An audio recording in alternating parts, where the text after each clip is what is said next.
Karma is just what happens in your life, and that's what's happened in my life. And I feel like that's God's mission for me, to show people how to help themselves using yoga. I just want to be the voice that amplifies ancient wisdom in that way. What do you think of the concept of regret? Do you feel like you have regrets, or are you one of those no regrets? Oh, all the time. But I think it's a necessary emotion. Regret is what helps you make better decisions the next time.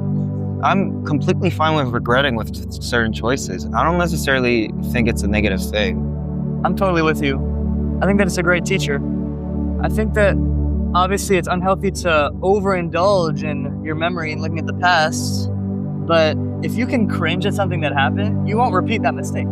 Still making bad decisions, but... Not that bad decisions. Exactly. That's all that matters. I was listening to someone this morning say that people chase happiness in life, but that's wrong. Because if you don't have struggle, then you're gonna live a shitty life. There is no happiness without struggle.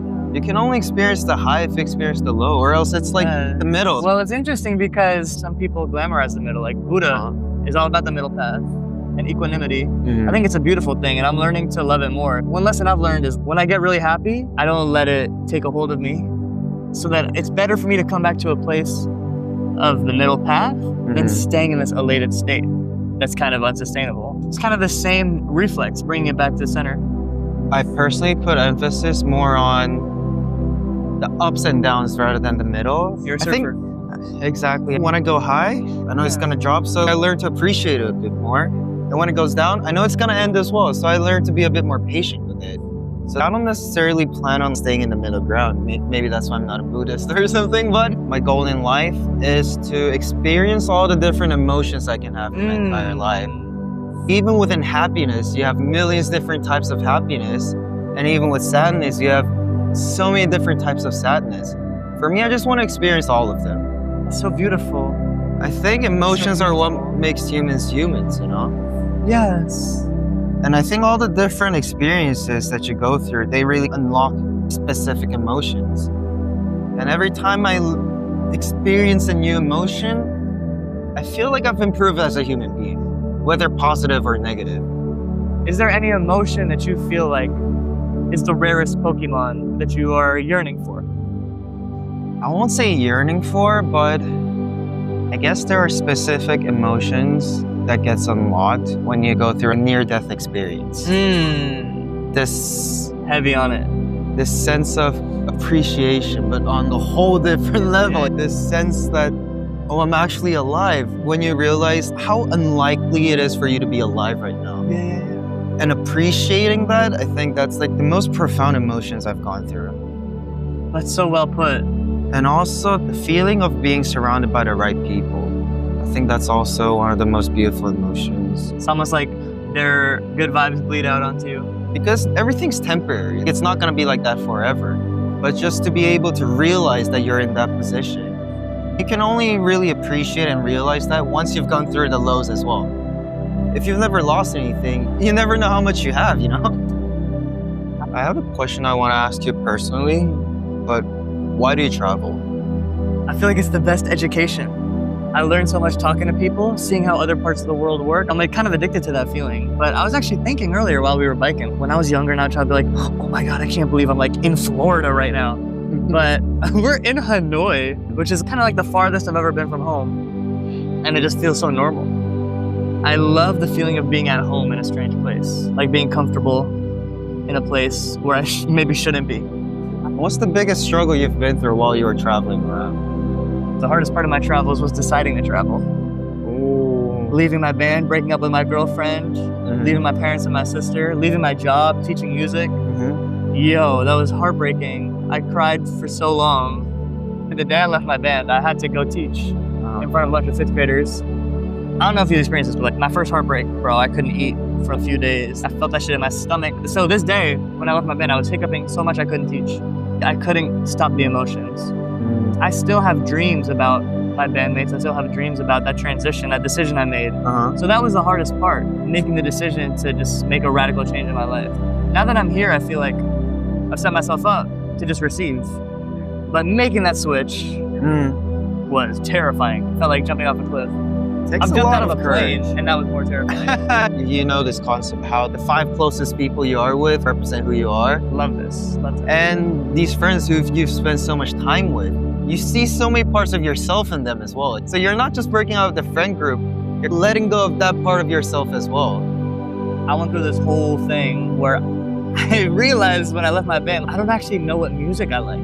I just know what music I talk about with my boys. So I had to rediscover my own taste and rediscover my own identity, like you're saying. It's so true. Whether you're with friends, with your parents, with your lover, you give them a little bit of your heart so that you can exist inside of them and so that you don't feel like you're all you got. And if something happens to you, people will remember you. People will still love you. And in a way, you will still be on this earth in their memory. So I think that there's a reason why we associate ourselves with other people. But sometimes it gets messy, it gets codependent, we conflate, and we lose sight of ourselves. Yeah, that's true. So being alone now, traveling, I have a stronger sense of self than I maybe ever have in my life before. Out of the shadow of my family and my band, I know certain places I want to visit. I don't think about what's going to happen when I'm there. It's like you can control your inputs, but you can't control the output. So I can choose to come to Hanoi and walk around the street for a day, but I can't control if someone will come up to me and start a conversation with me. You know what I mean? I feel like I have my ikigai. You know that word? It's a Japanese word for life's mission. It's the combination of what you're good at, what the world needs, what you can make money for, and what you're passionate about. I feel like I've found that for myself. Whatever happens, happens, but that's one part of my life that I want to assert. I don't want to surrender to. I want to see what happens when I put a little effort into it, what comes out. You can't do that for everything, especially when you put an effort and you feel resistance, a lot of resistance. It's like there are other places where even just one little tap makes a domino effect happen. That's the best feeling ever. When was the lowest point in your life? High school. I hated myself. I had low self-esteem. I felt worthless, like I lost my sense of identity. And how did you get out of the lowest point in your life? Well, it was a confluence of many things. But COVID gave me a moment to look inside and not compare myself to other people. What's ironic is that when I was in high school, I was living the dream. I was with my band touring the world, touring US and Europe, performing in arenas, opening for our favorite bands. But I felt like shit. I felt like imposter syndrome. I didn't like who I was. I know I was good at playing drums, but I felt like a shell of myself. And then when shows stopped, I realized who I was when the lights are off and when the world is quiet. I think that was really useful for me. Okay. I know it's like a very complicated question, but then who are you? I'm spinning through 100 ways to answer the question in my brain. I'm just waiting for which version of the answer you're gonna tell me. I'm an instrument of God. He can use me whatever way he wants. Period.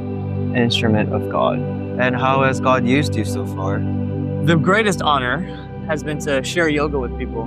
Like, dog, I can't explain how much passion I felt when I first got into yoga. And if you told me in that moment when I walked in my first yoga class that in less than 2 years, I'd be teaching yoga to over 350,000 people, I wouldn't have believed you. I feel like that's such a privilege, and I feel like it's my karma. You know what I mean? Karma is just what happens in your life, and that's what's happened in my life. And I feel like that's God's mission for me, to show people how to help themselves using yoga. I just want to be the voice that amplifies ancient wisdom in that way. On top of that, I think there's many ways that you can help people out. Performing music is one of them. That's been another aspect of my karma. I've been on stages where people have cried in the audience, and that's maybe a more literal interpretation of the word instrument, but that's how he's used me, is to change people through music. I see myself as an artist as well, right? That's one of the 100 definitions. So if I'm making an Instagram reel, if I'm making a YouTube video, if I'm making a song, it has the potential to unlock something in somebody. So that's why the more times I walk up to the plate and swing my baseball bat, the more chances I have to help other people. So that's why my main goal in life is to make as much awesome stuff as possible. I have a very personal definition of being an artist. I view life as this endless ocean, just in water, just floating. And everyone has their own boat. Some people, they're on a cruise ship. They're with thousands of other people just partying, having fun. Some people, they're on little lifeboats. Some people, they're just like floating on a plank, you know? I define artists as someone who's just floating in water all by themselves. Very lonely sometimes, I'd say. Sometimes it feels like you're the only person. Sometimes you're jealous of people who are in nicer boats, who seems to be having such a greater time than you do. But it's a solitary path. Yes, and at the same time, while you're floating down water, you encounter other artists. And by artists, I don't necessarily mean musicians or, you know what I mean? I view it as like an identity. And you encounter these other artists, And then, you guys can't stay together for too long because like you have your own boat, you're gonna float away. But you get this sense of security that, oh, I'm not the only one who's like this. There are other people who are exactly like me, and then you just go your own way again. That's so beautiful. That's how I view artists. They're lonely, but they're not alone. I had so many relationships like this, where I just bump boats with another artist. For the time being, we float downstream together. Let me ask you this. Who are the people in the cruise ship? I have my theory. I think that the artist's path is the road less traveled. The people in the cruise ship are the people who took the straight and narrow path. It's easy when you're validated by others.